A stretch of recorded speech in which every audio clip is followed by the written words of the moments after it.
9. Subscribe now.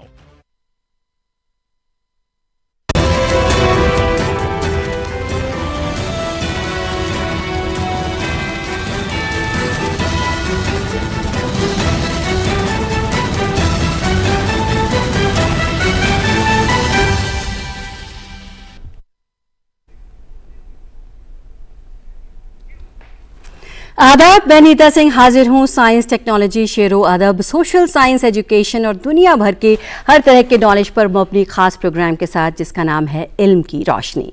इल्म की रोशनी से हमारा मतलब है इल्म यानी नॉलेज की अहमियत और उससे हासिल होने वाली समझदारी। ये एक मेटाफर है जो इल्म यानी नॉलेज को एक रोशनी के तौर पर पेश करता है, इसलिए कि इल्म की रोशनी ही हमारे जहन की तारीकी यानी अंधेरे को दूर करती है और हमें सही रास्ता दिखाती है। हम अपने आज के इस प्रोग्राम में बात करेंगे भारत में परफॉर्मिंग आर्ट के थिएटर शोबे के मैदान में मौजूद अपॉर्चुनिटीज़ यानी मौक़ों की। परफॉर्मिंग आर्ट में थिएटर दरअसल इंसानी ज़िंदगी का आईनादार होता है और हर इंसान अपनी ज़िंदगी की सूरत हाल को हमदर्दी, रहमदिली, जज्बाती ज़हानत और एतमाद के साथ संभालता और बदलने की कोशिश करता है। परफॉर्मिंग आर्ट में थिएटर का फॉर्म ऑफ परफॉर्मेंस उसी की अक्कासी करता है। तो कितना इम्पॉर्टेंट है परफॉर्मिंग में थिएटर का फ़न और इसके लिए हमारे मुल्क में कौन सी अपॉर्चुनिटीज़ मौजूद है, इसी मौजू पर बात करने के लिए हमारे साथ स्टूडियो में मौजूद हैं दो खास मेहमान। हमारे साथ हैं Anwar Jamal Kidwai, mass communication research centre में प्रोफेसर दानिश इकबाल और जामिया मिलिया इस्लामिया के डिपार्टमेंट ऑफ उर्दू में assistant professor doctor Javed Hasan. हम आप दोनों का अपने स्टूडियो में वेलकम करते हैं। साथ ही आप सबको याद दिला दें कि आपके जहन में भी कोई सवाल इससे जुड़ा हुआ है तो आप भी हमें कॉल कर सकते हैं। हमारा नंबर लगातार आपके टीवी स्क्रीन पर फ्लैश हो रहा है। तो आप दोनों को वेलकम करते हैं स्टूडियो में और सबसे पहले आपसे जानना चाहेंगे डॉक्टर प्रोफेसर दानिश इकबाल कि अगर हम बात कर रहे हैं परफॉर्मिंग स्टडीज़ की, परफॉर्मिंग आर्ट स्टडीज़ की, तो इसका क्या इम्पोर्टेंस है? देखिए, हर समाज जो भी मुल्क है, जैसे कि हमारा इतना खूबसूरत मुल्क है, इतना खूबसूरत कल्चर है, तो इसका जो एक्सप्रेशन आवाम तक पहुंचता है, कुल मिला के जो हमारा कल्चर है, कल्चर दो तरह का हम कहते हैं। एक तो हमारा जो एंशिएंट कल्चर है जो हमेशा से चला आ रहा है और एक है हमारा पॉपुलर कल्चर। तो जो पॉपुलर कल्चर है इसका मतलब ये है कि हम आवाम को क्या बताना चाहते हैं अपने बारे में, कि हम क्या हैं और हम किस तरह की सोच रखते हैं, किस तरह की हमारी ज़िंदगी है। तो आप ये समझिए कि लिटरेचर जिस तरह से एक्सप्रेशन होता है, किसी ज़मीर की आवाज़ को हम लिटरेचर कह सकते हैं। जैसे शायरी है कि जितना भी हुस्न है, जितनी भी खूबसूरती है, उसको हम खूबसूरत अंदाज से शायर लिखता है और कभी उसको एक्सप्रेशन देता है। तो जितनी भी कलाएं हैं, इन सारी कलाओं का अगर हम एक सामंजस्य करें, उसका एक इम्तिजाज पेश करें और उसे आवाम के सामने लाने की कोशिश करें, पेश करने की कोशिश करें, तो इसको हम परफॉर्मिंग आर्ट्स कहते हैं। जैसे कि आप ये समझिए कि रक़्स, तो रक़्स का मतलब कि जितने भी नाच के और क्लासिकी नृत्य के अंदाज हैं, हम उसे रक़्स कहते हैं।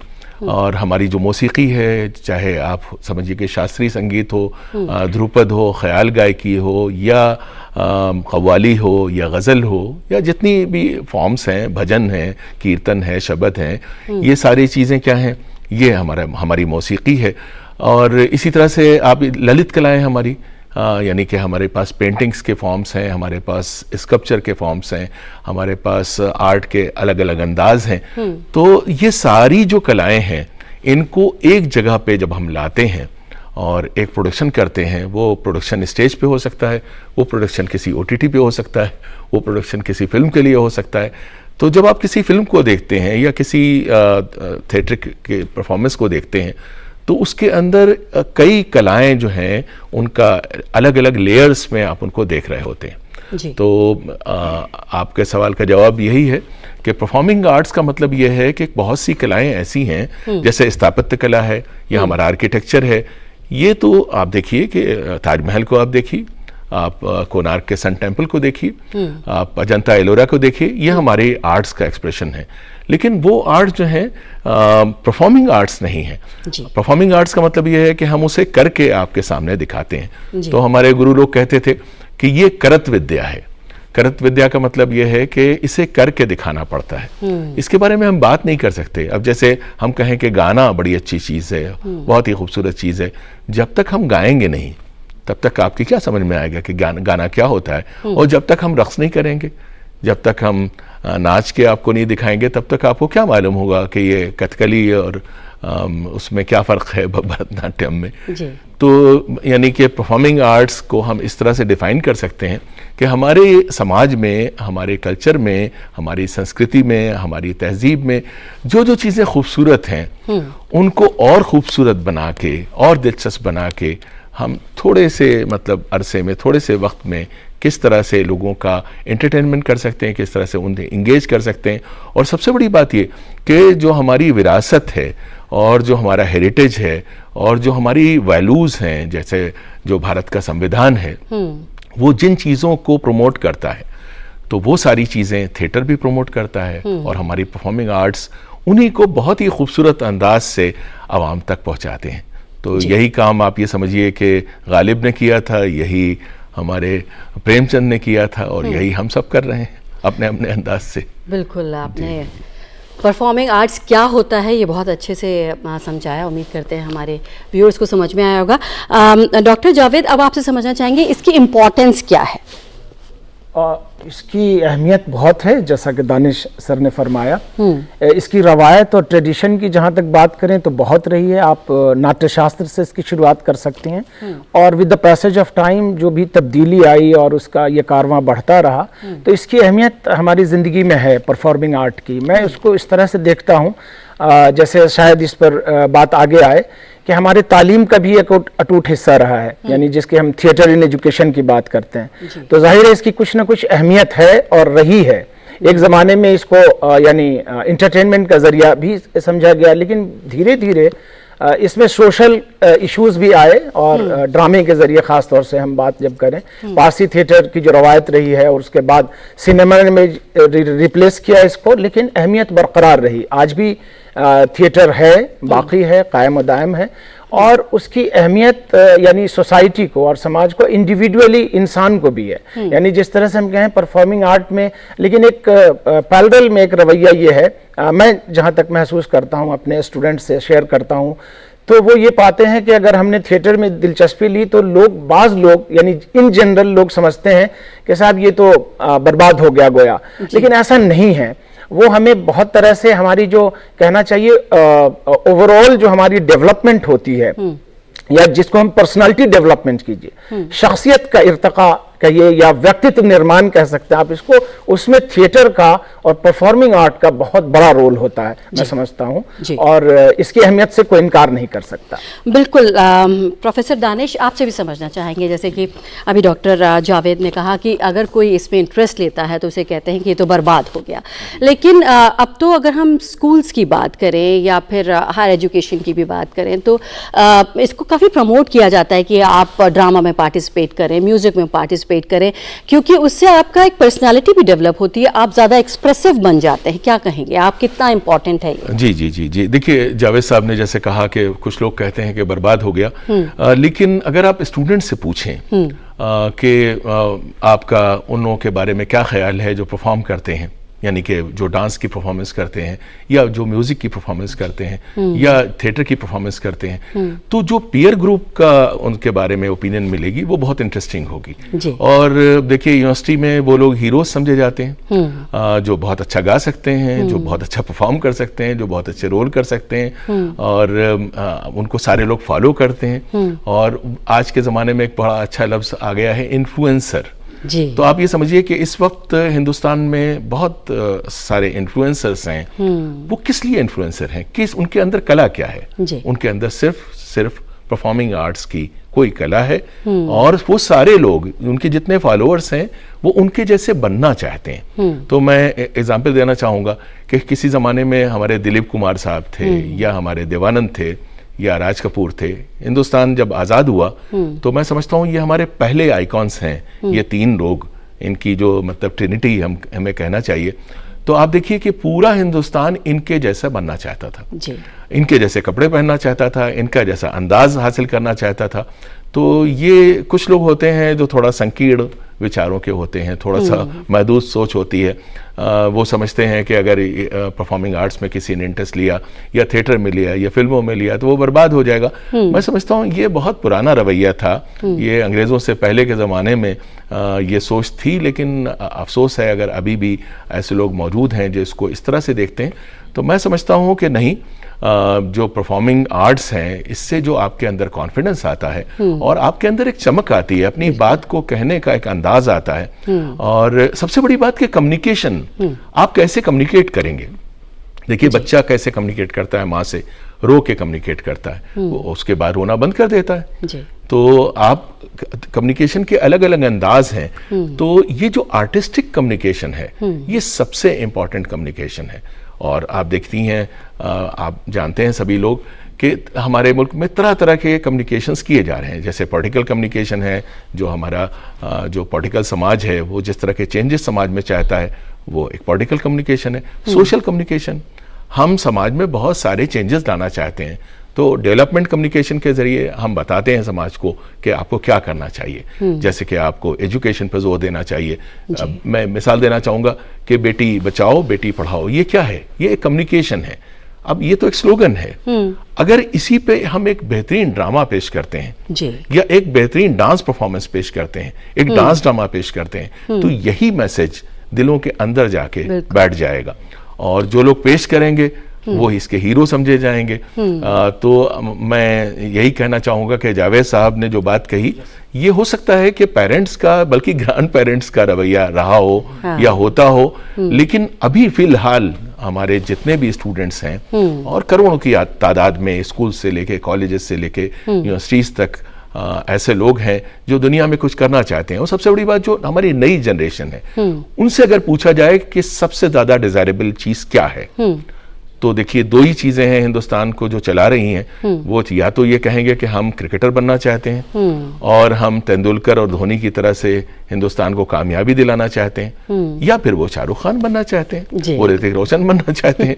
तो लेकिन आप जानते हैं कि सारे लोग क्रिकेट में 11 लोगों की जगह है हमारी टीम में, तो सारे लोग उन 11 लोगों में नहीं पहुंच सकते, लेकिन 11 लाख लोग परफॉर्मिंग आर्ट्स का इस्तेमाल करके अपने को बेहतर बना सकते हैं, अपने को ज़्यादा डिज़ायरेबल बना सकते हैं, अपने को ज़्यादा इंटरेस्टिंग बना सकते हैं।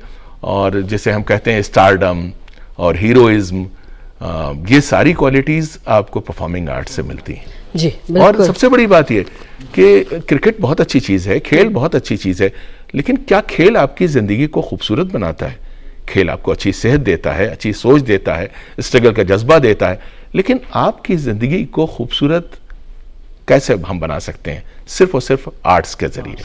और कहना चाहिए कि आर्ट्स का जब हम समावेश कर देते हैं, सारी आर्ट्स को एक जगह पे ले आते हैं, संगीत हो या लिटरेचर हो या एक्टिंग हो या मतलब ललित कलाएं हो, ये सारी चीज़ें, पेंटिंग है, स्कल्पचर है, जो भी हमारा कमर्शियल आर्ट है, जब सबको एक जगह पे ले आते हैं तब हमारा एक थिएट्रिकल प्रोडक्शन बनता है जी। तो समाज को खूबसूरत बनाना चाहते हैं, जिंदगी को खूबसूरत बनाना चाहते हैं, तो परफॉर्मिंग आर्ट्स में इंटरेस्ट लीजिए। बिल्कुल। प्रोफेसर दानिश, आपने बताया दायरा बहुत बड़ा है, इन्फ्लुएंसर से लेकर के एक आप बॉलीवुड एक्टर और दिलीप कुमार तक की आपने मिसाल दी, लेकिन डॉक्टर जावेद आपसे समझना चाहेंगे कि क्या है परफॉर्मिंग आर्ट और क्यों इतना इम्पॉर्टेंट है, ये हमने समझा, लेकिन अगर हम NEP 2020 नेशनल एजुकेशन पॉलिसी 2020 की बात करें, क्या उसमें भी इसको इंक्लूड किया गया है? कुछ बदलाव इसको लेकर दिखाई दे रहे हैं? जी हाँ, NEP 2020 में एक तरह से कहना चाहिए कलीद है, वो अहमियत दी गई है इसको होलिस्टिक डेवलपमेंट ऑफ स्टूडेंट्स की। अगर हम उसको एक जुमले में कहें तो ये होलिस्टिक डेवलपमेंट कैसे मुमकिन है जी? ये दो रवैये हैं हमारे सामने। एक तो थिएटर इन एजुकेशन, जिसको हम टाई कहते हैं, और वो उसकी रवायत रही है, हमारे यहाँ इदारे हैं NCERT और स्कूल्स में भी, कॉलेजेस में भी। लेकिन उसमें वर्कशॉप हो गई या उस पर उस तरह से फोकस नहीं है। NEP 20 में इस तरह से होलिस्टिक डेवलपमेंट की बात की गई है, वो एक तरह से अच्छी चीज़ें हैं और उसके लिए टीचर से लेकर स्टूडेंट से लेकर उनको किस तरह से यानी उसको अहमियत देते हैं या उसके लिए साल भर कैसे कोशिश करते हैं, तो या तो कोर्स डिज़ाइन किया जाए इस पर। अभी रवैया ये है कि हम साल में एक मौके पर किसी मौके पर एक फंक्शन कर लेते हैं या कोई नाटक हो जाता है या 6 महीने पे हो जाता है, एनुअल डे पे हो जाता है और उसी मौके पर कुछ 20 दिन 25 दिन टीचर्स भी इन्वॉल्व होते हैं और बच्चे भी इन्वॉल्व होते हैं, तो उससे बात नहीं बनती है। यहाँ एक प्रोसेस है गोया के, मतलब परफॉर्मिंग आर्ट में एक दिन की बात नहीं होती, उसमें कई चीज़ें हैं, जैसे दानिश आप बता रहे थे, कई लेयर्स हैं उसके। अब जैसे ज़बान की बात कीजिए, तलफ़ुज़, प्रोनंसिएशन, उच्चारण की बात कीजिए, बॉडी लैंग्वेज की बात कीजिए, और वो रफ्ता रफ्ता स्टूडेंट्स में आती हैं चीज़ें। तो अगर हम यानी इसके ज़रिए मैं एक मशवरा भी दे रहा हूँ या आप लोगों तक ये बात रख रहा हूँ कि कहाँ तक मैं दुरुस्त हूँ, आई डोंट नो, लेकिन मैंने ये महसूस किया है कि साल में 1-2 बार स्कूलों में भी यही तरीक़ा है, उसको करते हैं, लेकिन इसको एज ए सब्जेक्ट रखना चाहिए और एक्स्ट्रा करिकुलर के तौर पर नहीं बल्कि करिकुलम का हिस्सा बनना चाहिए। और जहां इसमें फुल टाइम एक जैसे किसी किरदार को डेवलप करना है और असाइनमेंट दे दें कि ये किरदार है उसको करना है, तो उसमें बच्चों की जो तरबियत अभी से होगी तो वो फ्यूचर में एक अच्छे टीचर बन सकते हैं और वो एक ट्रेन कर सकते हैं सोसाइटी को। क्योंकि जाहिर है हम लोग या जो हमारे असातिज़ा हमेशा नहीं रहेंगे, जिसको हम एक उर्दू शेर में ये कहना चाहें कि साहब दायम आबाद रहेगी दुनिया, हम न होंगे कोई हमसा होगा। तो ये निरंतर चीज़ें चलती रहती हैं, तो नई आने वाली नस्ल को बताने वाला कोई ऐसा हो, और वो इसके ज़रिए से मुमकिन है कि नई नस्ल के जो बच्चे या स्कूल या कॉलेज के लोग हैं वो स्पेशलाइज्ड इस तरह से करें और वो फिर आगे इस सिलसिले को जारी रखें इसकी अहमियत के पेश नज़र। जी बिल्कुल। तो मैं प्रोफेसर दानिश, क्या लगता है आपको कि ये किसी के अंदर नेचुरली होता है, परफॉर्मिंग आर्ट्स की तरफ झुकाव होता है और इनबिल्ट होता है, बचपन से ही होता है, या इसको सीखा भी जा सकता है? अगर कोई सीखना चाहे, करना चाहे, अपना करियर बनाना चाहे, तो क्या कोर्सेज हैं इसके लिए? देखिए, ये दोनों तरीके जो हैं दुनिया में पाए जाते हैं और हम कहते हैं कि actors are not born, actors are created. लेकिन बहुत से लोग हैं वो कहते हैं कि actors are not created, actors are born. तो इसी तरह से म्यूजिशियंस के लिए, इसी तरह डांसर्स के लिए, जितनी भी आर्ट फॉर्म्स हैं उसमें ये एक आर्गूमेंट चलता रहता है कि क्या वो उन्हें बनाया जा सकता है। लेकिन देखिए, आज के ज़माने में, आज का मॉडर्न ज़माना है और टैलेंट्स, हर इंसान के अंदर बेसिक टैलेंट होता है, लेकिन कम से कम वक्त में आप अगर चाहते हैं कि बहुत कुछ हासिल करें तो उसके लिए एक चीज़ है जिसको हम एजुकेशन कहते हैं। तो ऐसा नहीं है कि अगर आपके अंदर टैलेंट है तो आप आसमान की ऊंचाइयों को नहीं छू सकते, बिल्कुल छू सकते हैं, लेकिन हो सकता है कि आपको 5 साल लग जाएं, हो सकता है आपको 10 साल लग जाएं, और कई बार पूरी जिंदगी लग जाती है और आर्टिस्ट ग्रो करता रहता है। आप हरिप्रसाद चौरसिया को देख लीजिए, हमारे बांसुरी वादक हैं, इतने मशहूर हैं और कितने सीनियर हैं, लेकिन आज भी जब वो हाथ में बांसुरी लेते हैं तो आप सब कुछ भूल जाते हैं और उनका बांसुरी वादन सुनने लगते हैं। तो उनकी उसके पीछे साधना, रियाजत कितने साल की है आप देखिए, 70 साल की, 80 साल, मतलब अभी वो 90+ हो रहे हैं। तो इसकी कोई लिमिट नहीं है। लेकिन अभी आप मुझसे कहें कि आपको एक बांसुरी वादक जो है तैयार करना है, तो मैं कहूँगा कि भाई उनको म्यूज़िक स्कूल भेज दीजिए और उनको ग्रेजुएशन कर लेना चाहिए। तो जो कोर्सेज हैं नेचुरली, ये अगर आपके अंदर टैलेंट है या नहीं है, लेकिन कोर्सेज से बहुत सारी चीज़ें आपको सिखाई जा सकती हैं। अब ये जो लॉजिक है ये डॉक्टर्स पे भी अप्लाई की जा सकती है, इंजीनियर्स पे भी अप्लाई की जा सकती है कि आपके अंदर डॉक्टर बनने की बेसिक कैपेसिटी थी कि नहीं थी। लेकिन आप जानते हैं कि बगैर ट्रेनिंग के और बहुत बगैर इंटेंसिव ट्रेनिंग के आप अच्छे डॉक्टर नहीं बना सकते। तो इसी तरह से बगैर इंटेंसिव ट्रेनिंग के आप अच्छे एक्टर्स, अच्छे आर्टिस्ट भी नहीं बना सकते। तो बहुत सारे कोर्सेज हैं हमारे कंट्री में। बहुत खुशी की बात है, म्यूज़िक के बहुत से डिपार्टमेंट्स हैं, थिएटर के जगह जगह डिपार्टमेंट्स हैं जहाँ पे प्रॉपर आप एजुकेशन हासिल कर सकते हैं चीज़ों की। और जैसा कि अभी जावेद साहब कह रहे थे कि हमारे देश में ऐसा कोई स्कूल नहीं है जिसमें थिएटर ना होता हो, जिसमें डांस के प्रोग्राम्स ना होते हों और जिसमें म्यूज़िक के प्रोग्राम्स ना होते हों। लेकिन जैसा कि जावेद साहब कह रहे थे कि साल में एक इवेंट कर दिया जाता है, कई बार 2 इवेंट हो जाते हैं, और आप ये देखिए कि अभी जितने लोग मुझे सुन रहे हैं, मैं उनसे कहना चाहूँगा कि आप थोड़ा सा रिकॉल कीजिए और माजी में पीछे जाके देखिए, अतीत में जाके देखिए कि आपको अपने स्कूल के दौर की, कॉलेज के दौर की क्या चीज़ें याद आती हैं। क्या मैथमेटिक्स का क्लासरूम याद आता है, क्या फिजिक्स का क्लासरूम याद आता है, या आपको वो परफॉर्मेंसेस याद आती हैं जो कल्चरल परफॉर्मेंसेस थी, जहाँ पे आप गा रहे थे या आपका कोई साथी गा रहा था, जहाँ पे आप परफॉर्म कर रहे थे या आपका दोस्त परफॉर्म कर रहा था। तो ये जो परफॉर्मेंस की जो हैप्पीनेस है और इसका जो फुलफिलमेंट है और जिस तरह से ये अंदरूनी तौर पे आपको खुश करता है, जिस तरह से वो आपको इन्वॉल्व करता है, मोटिवेट करता है, मैं समझता हूँ कि सारी चीज़ें एजुकेशन की बहुत इंपॉर्टेंट है। फिजिक्स भी इंपॉर्टेंट है, केमिस्ट्री भी इंपॉर्टेंट है, लैंग्वेजेस भी इंपॉर्टेंट है, लेकिन क्या वो इस तरह से इतनी इंटेंसिटी के साथ जितनी परफॉर्मिंग आर्ट से स्टूडेंट्स का कायाकल्प हो जाता है, बिल्कुल मेटामॉर्फोसिस हो जाती है, उसकी पर्सनालिटी बदल जाती है। और मैं एक छोटी सी मिसाल देना चाहूँगा कि अगर कोई बच्चा है, कोई बच्ची या बच्चा है और वो डांस में इंटरेस्ट ले रहा है, एक अच्छी परफॉर्मेंस के बाद उसकी पर्सनालिटी में एक तब्दीली आ जाती है। उसको मालूम होता है कि वो क्या है, उसको अपने पे एक तरह का, जैसे कहना चाहिए गुरूर या गर्व तो एक नेगेटिव वर्ड हो जाता है, लेकिन अपने पे वो नाज करने लगता है जी। तो उसे मालूम होता है कि मैं क्या हूँ, और वहाँ से उसकी ग्रोथ शुरू होती है।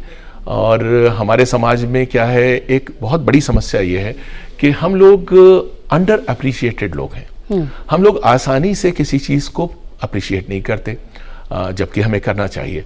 कहीं पे भी अच्छी चीज़ देखें, कोई बच्चा कोई अच्छा काम कर रहा है तो आपको अप्रिशिएट करना चाहिए। तो पहले ज़माने के जो बुज़ुर्ग थे वो बच्चों को बहुत इनकरेज करते थे। आज के ज़माने में क्या हो गया, बहुत पेरेंट्स जो हैं बहुत टफ टास्क मास्टर्स हो गए हैं। माएँ चाहती हैं कि बच्चे मैथमेटिक्स के जीनियस बन जाएं। भाई सारे लोग आइंस्टाइन नहीं हो सकते जी। और बाप चाहते हैं कि सारे के सारे बच्चे जो हैं वो डॉक्टर बन जाएं। भाई सारे लोग डॉक्टर नहीं बन सकते। डॉक्टर्स की बहुत ज़्यादा ज़रूरत है, इंजीनियर्स की बहुत ज़्यादा ज़रूरत है, लेकिन बाकी सारे डिपार्टमेंट जितने भी मैदान हैं ज़िंदगी के, उसमें भी जो हाईएस्ट कैलिबर के लोग हैं उनकी ज़रूरत है, चाहे वो एजुकेशन हो, चाहे वो स्पोर्ट्स हो, चाहे वो परफॉर्मिंग आर्ट्स हो।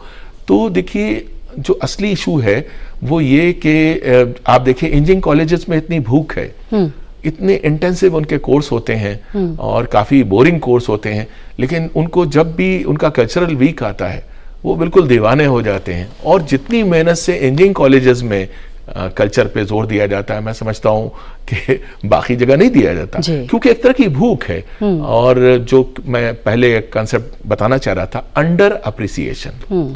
आप बहुत बड़े अचीवर होंगे, लेकिन आपको वो अप्रिसिएशन नहीं मिलता है जो एक अच्छे स्टेज प्रोग्राम के बाद आपके पास लोग आते हैं और कहते हैं इट वाज वंडरफुल।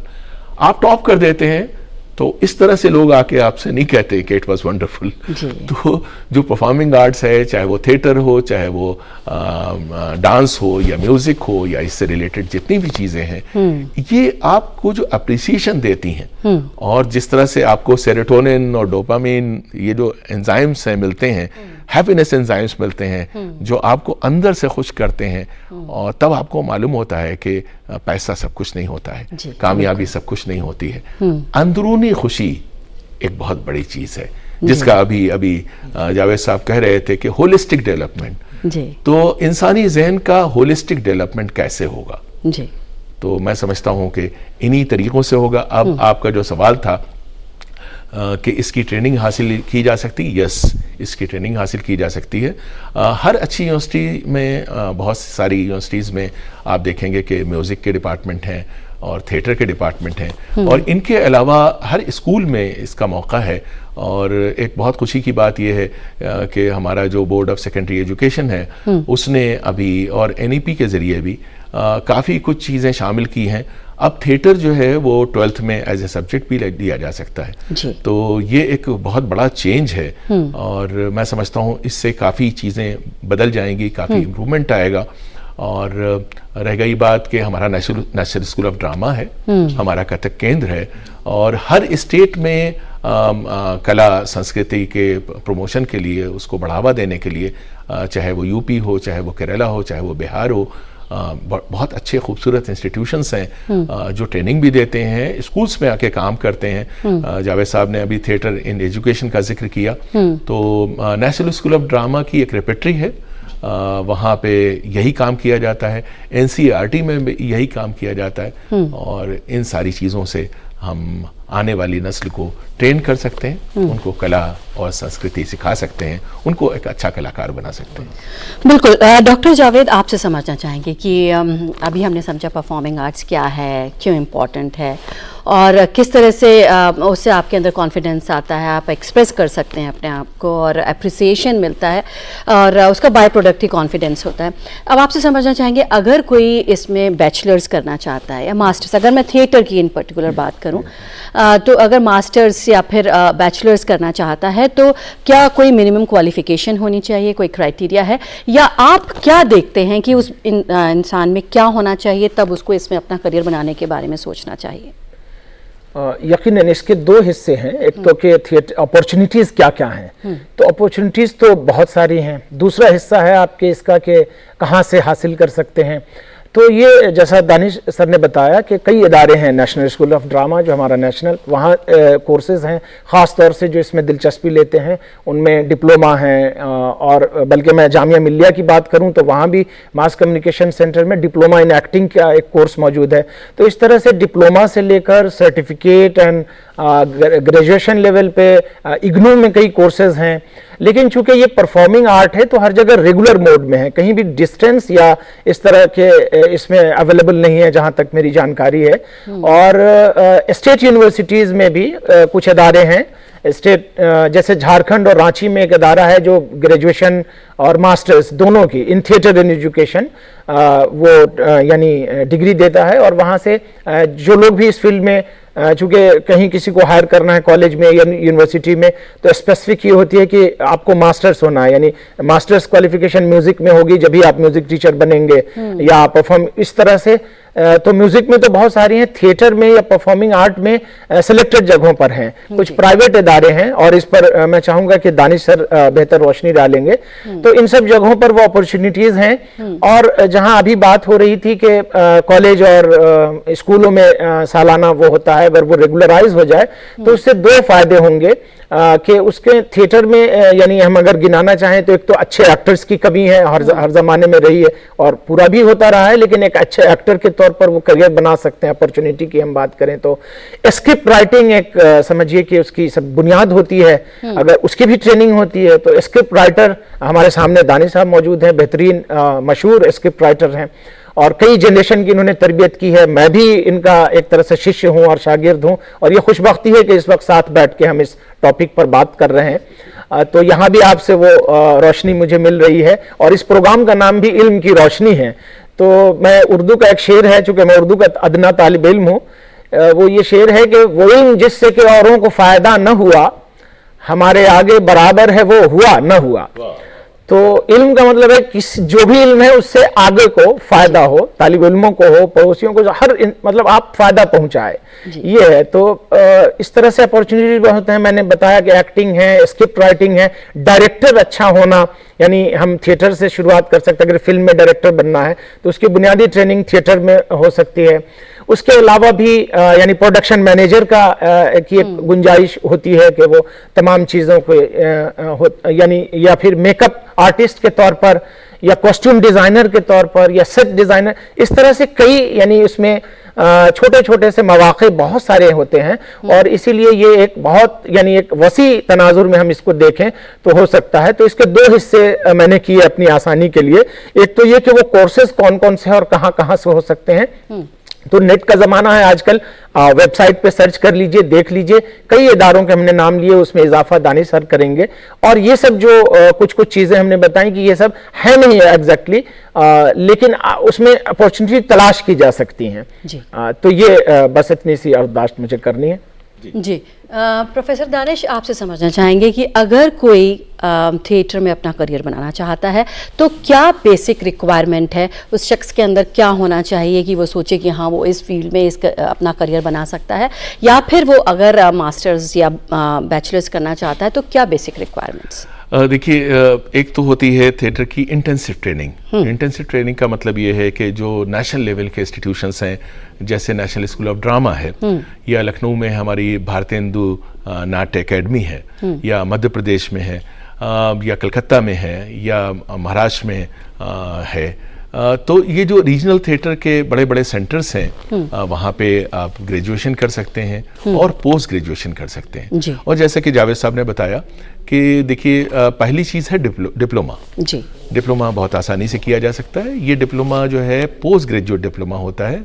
और आप जानते हैं कि एजुकेशन में जो ग्रेजुएशन है उसे हम कहते हैं कि उससे दरवाज़ा खुलता है, इल्म का दरवाज़ा जो है आप खोलते हैं। तो किसी भी सब्जेक्ट से ग्रेजुएशन कीजिए, और ग्रेजुएशन करने का मतलब ये है कि आपको कम से कम 3 सब्जेक्ट्स की अच्छी जानकारी ग्रेजुएशन के दौरान हो जाती है। और अगर आप ऑनर्स कर रहे हैं तो एक सब्जेक्ट की आपको एक इंटेंसिव जानकारी मिल जाती है। तो इससे आप जिंदगी गुजार सकते हैं उस सब्जेक्ट के साथ। और जब आपके साथ किसी भी सब्जेक्ट की गहराई आ जाती है तो फिर आप हायर एजुकेशन की जानिब जा सकते हैं, यानी कि आप डिप्लोमा कर सकते हैं। और अदरवाइज 10+2 के बाद भी कई जगह पे ऐसे कोर्सेज हैं कि आप ग्रेजुएशन कर सकते हैं, म्यूजिक में कर सकते हैं, डांस में कर सकते हैं, और ड्रामे में कर सकते हैं। लेकिन पोस्ट ग्रेजुएशन वाले जो कोर्सेज हैं ये सबसे इंटरेस्टिंग, सबसे इंटेंसिव कोर्सेज हैं। यानी कि आपने ग्रेजुएशन कर लिया, अब आप जामिया में ले आइए और एक्टिंग का डिप्लोमा कीजिए, या फिर आप नेशनल स्कूल ऑफ ड्रामा जाइए और वहाँ पे एक्टिंग का मतलब कोर्स कीजिए। तो जामिया का एक्टिंग का कोर्स जो है बहुत छोटा सा कोर्स है और 1 साल का कोर्स है। और आप 1 साल का छोटा सा आपने कोर्स किया, उसके बाद आप जाइए, आप फील्ड में काम कीजिए, आप फिल्मों में काम कीजिए, आप OTTs में जाके काम कीजिए, आप थिएटर में जाके काम कीजिए, और काम ही आपको अगला काम दिलाता है। आप ये समझिए कि जब आप एक अच्छी परफॉर्मेंस करते हैं तो वहीं ऑडियंस में ऐसे बहुत से लोग बैठे होते हैं जो आपकी परफॉर्मेंस के बाद फिर आपका नंबर लेते हैं और आपको अगली परफॉर्मेंस के लिए बुलाते हैं। कई बार वहाँ पे फिल्मों के बड़े बड़े डायरेक्टर्स आते हैं और वो टैलेंट ढूंढ रहे होते हैं। उनके जहन में कोई किरदार होता है और वो उन्हें नहीं मिल रहा होता है, और मिल जाता है, अगर राह चलते में मेट्रो स्टेशन पे मिल जाएगा, तो फिर वो कहता है कि मुझे तो एक्टिंग नहीं आती। तो इसलिए वो ऐसी परफॉर्मेंसेस में आते हैं, थिएटर की परफॉर्मेंसेस में आते हैं। वहाँ पे वो जो लड़कियाँ परफॉर्म कर रही हैं, लड़के परफॉर्म कर रहे हैं, जो सीनियर्स परफॉर्म कर रहे हैं, तो उनके अंदर वो अपने होने वाले आने वाले किरदार देखते हैं। तो अभी भारत में जो कास्टिंग का मेथड था किसी ज़माने में, हमेशा से चला आ रहा था, वो ये कि जितने भी अच्छे जानकार लोग होते थे वो थिएटर देखने जाते थे, वो म्यूज़िक के प्रोग्राम सुनने जाते थे, वो डांस परफॉर्मेंसेस देखने जाते थे, और फिर वहीं पे मतलब ये लिंकेजेस बन जाते थे, एक इकोसिस्टम था। हालांकि आजकल ये काम बहुत स्पेशलाइज्ड हो गया है, और आप जानते हैं कि कास्टिंग डायरेक्टर्स बहुत इंपॉर्टेंट हो गए हैं। और हमारे छाबड़ा हैं जो कि नेशनल स्कूल ऑफ ड्रामा के ही प्रोडक्ट हैं, इस वक्त वो हिंदुस्तान के सबसे मशहूर कास्टिंग डायरेक्टर हैं। और तो अभी लोग उनको अप्रोच करते हैं। लेकिन अगर आप किसी छोटे डिस्ट्रिक्ट में हैं, आप किसी दूर दराज के स्टेट में हैं, आप मुंबई में, कलकत्ता में, दिल्ली में नहीं हैं, तो फिर आपके पास क्या तरीका रह जाता है? आपके पास यही तरीका रह जाता है कि आप डिप्लोमा कीजिए, आप या तो ग्रेजुएशन करें या आप किसी नेशनल लेवल के इंस्टीट्यूट में दाखिले की कोशिश करें। अभी मैं कुछ दिनों से देख रहा हूँ कि बहुत से बच्चे जिनको एडमिशन नहीं मिल पाता है नेशनल स्कूल ऑफ ड्रामा में, तो वो जामिया में एडमिशन लेते हैं, और जामिया में उनको इतना सिखा दिया जाता है जिसके बाद वो FTI जा सकते हैं। तो मैं इसका नाम लेना भूल गया था, film and television institute of India, जो हमारे कंट्री का सबसे प्रीमियर, सबसे इम्पॉर्टेंट इंस्टीट्यूशन है, जो डायरेक्शन के कोर्स कराता है, जो जितने भी टेक्निकल कोर्सेज हैं, यानी सिनेमेटोग्राफी है, ऑडियोग्राफी है, इस तरह के सारे कोर्सेज कराता है, एक्टिंग के भी कोर्सेज कराता है। तो अभी जो तरीका है वो ये कि भाई आपने जामिया में एडमिशन लिया, 1 साल में आपको कुछ आ गया, आपने नेशनल स्कूल ऑफ ड्रामा में एडमिशन लिया, या उसके बाद आप भारतेंदु नाट्य एकेडमी में चले गए। अच्छा, वहाँ पे क्या होता है, आपको स्कॉलरशिप मिल जाती है। तो आपने 1 साल का कोर्स किया, इसमें तो आपने खर्चा किया थोड़ा, बिकॉज ये सेल्फ फाइनेंस कोर्स है, ये आप अपने खर्चे से करते हैं। लेकिन एक बार आप नेशनल स्कूल ऑफ ड्रामा पहुंच गए, या भारतेंदु नाट्य एकेडमी पहुंच गए, या FTI पहुंच गए, तो आपकी रोजी रोटी का खर्चे का अब कोई मसला नहीं है, क्योंकि आपको स्कॉलरशिप मिल जाती है, और उसके बाद आपका सफर शुरू हो जाता है। अगर मान लीजिए इनमें से कुछ भी संभव नहीं हो पाया, तो उसका तरीका यह है कि हर शहर में बहुत सारे थिएटर ग्रुप्स हैं और जो हर हफ्ते बहुत अच्छे अच्छे ड्रामे करते हैं। आप देखिए अपने मंडी हाउस पे जाके देख लीजिए आप, ये जो हमारा हैबिटेट सेंटर है, इंडिया इंटरनेशनल सेंटर है, इंडिया इस्लामिक कल्चर सेंटर है, आप देखिए यहाँ पे सैटरडे संडे हर जगह कोई ना कोई परफॉर्मेंस हो रही है। और ऐसे भी ऑडिटोरियम है जिसमें मैटनी शो भी हो रहा है और शाम में इवनिंग शो भी हो रहा है। एक एक दिन में दो दो परफॉर्मेंसेस हो रही हैं। अभी हमारे शहर में अब सैफ जो है दिल्ली से लेके आए, बॉम्बे से लेके आए एक मुलाकात, शेखर सुमन का बहुत ही खूबसूरत ड्रामा है साहिल लुधियानवी और अमृता प्रीतम की जिंदगी पे, हाउसफुल जा रहा है, एक दिन में 2 शोज हो रहे हैं। तो ये जो तरीका है काम करने का कि बहुत सारे ग्रुप्स बहुत अच्छे ड्रामे कर रहे हैं, ऐसे ड्रामे जिनमें फिल्मों से ज्यादा इंटेंसिटी आपको मिलती है, बिकॉज फिल्में तो बहुत रिमोट होती हैं, वहां पे आप उनको लाइव पे में बिल्कुल जिंदा किरदारों को आप काम करते हुए देखते हैं और उससे आप बहुत कुछ सीखते हैं। उससे आपके अंदर एक तरह की एनर्जी का संचार होता है और आपको एड्रेनलिन मिलता है, आपको डोपामिन मिलता है, आपको मालूम होता है वाओ क्या बात है, हमें ये करना है। तो बहुत सारे लोग इन चीज़ों से इंस्पायर हो जाते हैं। अभी जावेद साहब बहुत से प्रोफेशंस की का यहाँ पे तस्करा कर रहे थे, नाम ले रहे थे, तो उस पर मुझे याद आया कि एक दिन हमने अपने स्टूडेंट्स के साथ क्लासरूम में एक एक करके मतलब कहा लिखो कितने प्रोफेशंस थिएटर से रिलेटेड हो सकते हैं। तो आप ये समझिए कि आधी सेंचुरी से मामला बढ़ गया, यानी 50 होना चाहिए था, आधी सेंचुरी नहीं, पूरे 52 प्रोफेशंस जो हैं हम लोगों ने आइडेंटिफाई किए। और उसमें पहला प्रोफेशन तो यही है जो सबसे ज्यादा लोगों को अट्रैक्ट करता है और वो है अभिनय का, यानी अदाकारी का, एक्टिंग का। तो देखिए कोई भी ड्रामा, कोई भी फिल्म, कोई भी टेलीविजन परफॉर्मेंस, कोई भी ड्रामा सीरीज OTT पे आप कैसे आप दिखाएंगे, स्टोरी टेलिंग करेंगे कैसे? आपको सबसे ज्यादा जिनकी जरूरत होती है वो है एक्टर्स, और इनकी ट्रेनिंग कहाँ होती है? या तो नेशनल लेवल के इंस्टीट्यूट्स में होती है या वो छोटे छोटे ग्रुप जो हर शहर में काम कर रहे हैं। और जो लोग यहाँ से ट्रेनिंग लेते हैं वो अपना एक ग्रुप बनाते हैं। ग्रुप बनाने का मतलब एक क्लासरूम बनाते हैं और उस क्लासरूम में लोग पेमेंट दे के भी जाते हैं, मुफ्त में भी काम करते हैं और उनके साथ गुजारते हैं। तो जो हमारी पुरानी गुरु शिष्य परंपरा चली आ रही है कि पहले आश्रम होते थे, उसमें ऋषि मुनि होते थे और वहाँ पे स्टूडेंट जाते थे, तो मैं कहूँगा ये जो छोटे छोटे थिएटर ग्रुप्स हैं ये कला आश्रम ही हैं। और इसमें जो लोग थिएटर कर रहे हैं ये हमारे ऋषि मुनि हैं, मॉडर्न ज़माने के हैं। लेकिन आप ये समझिए कि आप उनके पास जाइए, उनके साथ आप 1 साल लगाइए, 2 साल लगाइए, 3 साल लगाइए, आप बिल्कुल परफेक्ट हो जाएंगे। और उसके बाद फिर आपकी जर्नी शुरू होती है। आप अपना आश्रम बनाएंगे, आप अपना ग्रुप बनाएंगे, आप अपना थिएटर प्रोडक्शन ग्रुप बनाएंगे और फिर आपको लोग ज्वाइन करेंगे। तो अभी हमारे देश में जो कला संस्कृति जिंदा है वो चल रही है, वो इसी परंपरा से चल रही है कि उस्ताद लोग हैं, पंडित लोग हैं शास्त्रीय संगीत के या शास्त्रीय नृत्य के, तो वो कोई इंस्टीट्यूशंस नहीं चलाते हैं, वो अपने घर में बैठे हुए हैं और सुबह शाम लोग आते हैं, रियाज करते हैं, उनसे सीखते हैं और फिर वो दूसरों को सिखाते हैं। तो अभी ये जो सीना बसीना जो इल्म के ट्रांसफ़र का तरीका है और कला संस्कृति का जो तरीका है ये 2 लेवल पे चल रहा है, यानी कि नेशनल लेवल के इंस्टीट्यूशंस भी हैं जहां बहुत अच्छे अच्छे कोर्सेज हो रहे हैं और दूसरी तरफ ये छोटे छोटे ग्रुप्स हैं जहां पे बहुत ज़्यादा अपॉर्चुनिटीज़ नहीं, दूर से लगता है बहुत ज़्यादा लोग नहीं, ये तो 5-6 लोग हैं, लेकिन वही 5-6 लोग आप ये समझिए स्क्रिप्टिंग में मदद करते हैं, वही सेट डिज़ाइन में मदद करते हैं, वही कॉस्ट्यूम डिज़ाइन में मदद करते हैं, वही लाइट डिज़ाइन में मदद करते हैं, वही ऑडियो डिज़ाइन में मदद करते हैं, वही आपके मतलब लाइट्स को डिज़ाइन करते हैं।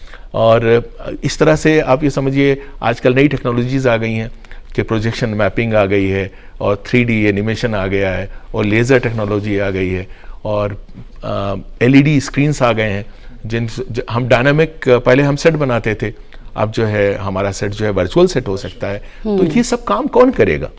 इसके लिए लोग क्या मतलब चाइना से आएंगे, जापान से आएंगे? नहीं, ये हमारा काम है, हमें ही करना है जी। तो आप हर प्रोडक्शन में आप ये समझिए मैं एक अंदाज़ा लगा सकता हूँ कि आप 2-3 प्रोफेशनल्स को, नए प्रोफेशंस को इंट्रोड्यूस करते हैं। आप ये देखिए कि अगर मैं बौद्ध पीरियड का एक ड्रामा कर रहा हूँ तो हमारे जो स्टूडेंट्स हैं, जो एक्टर्स हैं, उन्हें सीखना होता है कि बौद्ध भिक्षु कैसे कपड़े पहनते थे, उनके रंग क्या होते थे, वो कैसे बांधते थे, क्या वो सिए जाते थे, ये लपेटे जाते थे, या गांठ लगाई जाती थी? महाभारत काल में जो है कपड़े कैसे होते थे? सुई नहीं थे हमारे वहाँ, कपड़े लपेटे जाते थे। वो बात अलग है कि आजकल के आप प्रोडक्शंस में आप बहुत तड़क भड़क देखते हैं, लेकिन बहुत सादा जिंदगी थी आज से 100 साल पहले, और बहुत सादा ड्रेसेस होते थे। तो अगर आप ऑथेंटिक रिसर्च करते हैं तो आपको पता चलेगा कि कॉस्ट्यूम डिजाइन अपने आप में एक समंदर है। आप ये समझिए कि उसमें हमें पहला आप याद कीजिए, हमें ऑस्कर जो है किस चीज में मिला था? जो गांधी फिल्म का जो ऑस्कर है वो कॉस्ट्यूम का ऑस्कर है। तो दुनिया के जो हाईएस्ट मतलब अवार्ड्स हैं उनकी शुरुआत इतने सिंपल तरह से होती है। और इसमें यह है कि लोग समझते हैं कि रेसेट बनाना ये तो कारपेंट्री है। नहीं जी। ये इमेजिनेशन की चीज है। स्कल्पचर बनाना कोई कारपेंट्री है? नहीं, ये आर्ट है। पेंटिंग बनाना क्या है? ये आर्ट है। इन सारी चीजों को थिएटर सिखाता है, ये जो इंस्टीट्यूट्स हैं, इंस्टीट्यूशंस हैं, ये सिखाते हैं। और बहुत सारे प्रोफेशंस हैं, लगभग 52 ऐसे प्रोफेशंस हैं जिनमें जो आप ज्वाइन कर सकते हैं। और देखिए, ये सबको मालूम है कि रोजगार तब मिलता है जब आप अपनी फील्ड में बेस्ट होते हैं जी। तो अगर आप टॉप में हैं, दुनिया आपके पीछे है जी। अभी दिल्ली में ऐसे बहुत से लोग हैं जो लाइट्स करते हैं, और आप उनसे कहिए कि आपका ड्रामा है, वो कहेंगे नहीं सॉरी, आप इस हफ्ते अवेलेबल नहीं हो। तो हर फील्ड में, चाहे वो कॉस्ट्यूम डिजाइन हो, चाहे वो लाइट डिजाइन हो, चाहे वो म्यूजिक हो, जो ट्रेंड लोग हैं, जो कैपेबल लोग हैं, जो कलाकार लोग हैं, उनके लिए काम ही काम है जी। और रोजगार के मौके ही मौके हैं जी।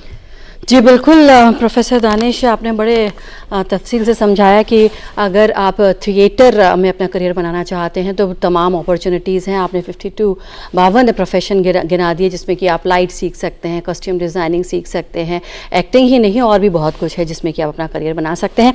डॉक्टर जावेद, आपसे समझना चाहेंगे, ख़ासतौर से अगर हम उर्दू की बात करें और थिएटर की बात करें तो किस तरह की अपॉर्चुनिटीज़ हैं? उसके बगैर, उर्दू के बगैर तो थिएटर या फिल्म की जिक्र ही मेरे ख्याल से नामुकम्मल हो, अगर आप उसकी अहमियत की बात करें। और मैं छोटी सी मिसाल देता हूं जिसकी बहुत ज़रूरत है, और हम लोग यूनिवर्सिटी में बच्चों को बताते भी हैं। वो पूछते हैं कि उर्दू का क्या फ़ायदा है जी। इसके ज़बान के तई बहुत अलग अलग तरह के ख्यालात भी होते हैं। बहरहाल उसका मौका तो नहीं है, लेकिन वो सोचते हैं इसको कैसे, यानी आप देखें कि फिल्म में इसका क्या रोल रहा, या इब्तिदा से लेके, जो मैंने इब्तिदा में बात की थी, उर्दू ज़बान का एक रोल रहा है। और उर्दू वो ज़बान है जो पूरी तरह से हिंदुस्तानी ज़बान है। It is the language of all Indians without any difference of caste, creed and culture. तो ये पूर्णतः भारतीय भाषा है और उसकी अहमियत बहुत है, खासतौर से परफॉर्मिंग आर्ट में है ना, या हर शोबे में। आप जर्नलिज्म में देख लीजिए, और कौन सा शोबा ऐसा है जिसमें नहीं है। चूंकि उर्दू जबान की खूबसूरती मैं समझता हूं कि उसका उच्चारण और प्रोनाउंसिएशन है, और वो अगर दुरुस्त है तो आजकल एक्टर्स मिलते हैं जो जज्बा को जज्बा कहते हैं, या मुश्किल को मुश्किल कहते हैं, या उसका उल्टे आप देखिए मुसीबत को मुसीबत कहें, तो ये सुनने में जरा सा गिरा गुजरता है। तो उर्दू जबान की खूबी है कि इसकी वजह से जो डिक्शन है, तलफ़ुज़ दुरुस्त हो जाए, तो आप मुश्किल कहें और आप यानी गजब नहीं कह के आप कहते हैं गजब, तो उसका एक इम्पैक्ट है। तो उच्चारण और प्रोनाउंसिएशन दुरुस्त होता है। इसीलिए जो जिन लोगों की जबान इस तरह से होती है, अंग्रेजी की हो चाहे हिंदी की हो, अब जैसे व्हाट इज दिस अगर कहें, या व्हाट इज दिस, तो ये पता चल गया कि इज नहीं इज है। तो ये जो खूबसूरती मैं बहुत कम वक्त में और इशारे में सिर्फ बता रहा हूं, तो ये कि उसकी अहमियत यकीनन है, और जिनको नहीं आती है वो सीखते हैं। और बहुत से सेंटर्स हैं और यूनिवर्सिटी और कॉलेज स्कूल के अलावा जहां उर्दू एज ए सब्जेक्ट पढ़ाई जाती है। ऑनलाइन प्लेटफॉर्म्स है जहां लोग फीस लेकर भी और फ्री में भी पढ़ा रहे हैं। रेख्ता एक बड़ा इदारा है जो ऑनलाइन लर्निंग की सुविधा देता है। तो कहने का मतलब कि उर्दू जबान से कहीं भी मफान है। जितने नगमे देखिए, फिल्मी नगमों की हम बात करें, आप मिसालें गिना दीजिए, दानिश साहब तो इंसाइक्लोपीडिया बैठे हैं यहाँ पे, तो आप देखिए तसव्वुर नहीं कर सकते हैं। तो उर्दू ज़बान की अहमियत रही है अभी भी और आइंदा भी रहेगी। बगैर उसके इसका जिक्र नामुकम्मल होगा, चाहे थिएटर हो, परफॉर्मिंग आर्ट हो, फिल्म हो। तो चूंकि हर ज़बान की अपनी खूबी है और उस तरह से देखिए हमारे यहाँ एक मुल्क के वज़ीर आज़म थे, मैं क्लास में भी डिस्कस करता हूँ, वो एक वक्त 22 ज़बानें जानते थे जी। तो ज़बानों तो की वजह से आप में एक तरह से दायरा बढ़ता है, आपका आप में वसअत आती है और इस तरह से आप चीज़ों को देखते हैं। तो ज़बान कहीं भी बहुत अच्छी लाइन किसी ने कही कि भाषा जो है वो संवाद के लिए होती है, लेकिन दुर्भाग्य है कि इसको कुछ और बनाया गया या बन रहा है। तो ज़बानें कोई भी हो उसकी अहमियत है, अफादियत है और हम इसमें थिएटर में भी उसकी अहमियत है। जो दानिश सर बताएंगे, प्रैक्टिकली जो बच्चे शुरू में आते हैं तो उनका उच्चारण और प्रोनाउंसिएशन दुरुस्त नहीं होता, तो उसके लिए डिक्शन की बाज़ाब्ता क्लास लगती है। या फिल्म में भी आप देखिए कि अलग से यानी किसी लफ्ज़ को कैसे अदा करना है और उसको सिखाया जाता है, प्रॉपर उसकी ट्रेनिंग होती है। तो उर्दू ज़बान की अहमियत है उससे और क्या रोल रहा है, कंट्रीब्यूशन कितने हैं, वो किसी से पोशीदा नहीं है। हर कोई उसका मोतरिफ है, हर कोई उसका जानता है, अप्रिशिएट भी करता है। बिल्कुल डॉक्टर जावेद, आपने और प्रोफेसर दानिश, आपने दोनों ने वक्त निकाला, स्टूडियो में आए और इतनी इम्पॉर्टेंट इंफॉर्मेशन हमें दी, उसके लिए आप दोनों का बहुत बहुत शुक्रिया। बहुत शुक्रिया मैम, आपका भी बहुत शुक्रिया। तो आज हम डिस्कस कर रहे थे, बात कर रहे थे कि परफॉर्मिंग आर्ट्स की क्या अहमियत है और इसमें किस तरह की अपॉर्चुनिटीज़ हैं, ख़ास तौर से अगर हम बात करें थिएटर शोबे में। तो उम्मीद करते हैं कि आपको हमारा ये डिस्कशन पसंद आया होगा। हमारी इस खास पेशकश में फ़िलहाल इतना ही, और आपको हमारा प्रोग्राम कैसा लगा आप भी अपने मशवरा हमें दे सकते हैं। इसके लिए हमारा ईमेल आईडी है opddurdu@gmail.com। इसी के साथ हमारी पूरी टीम को दीजिए इजाज़त। आदाब।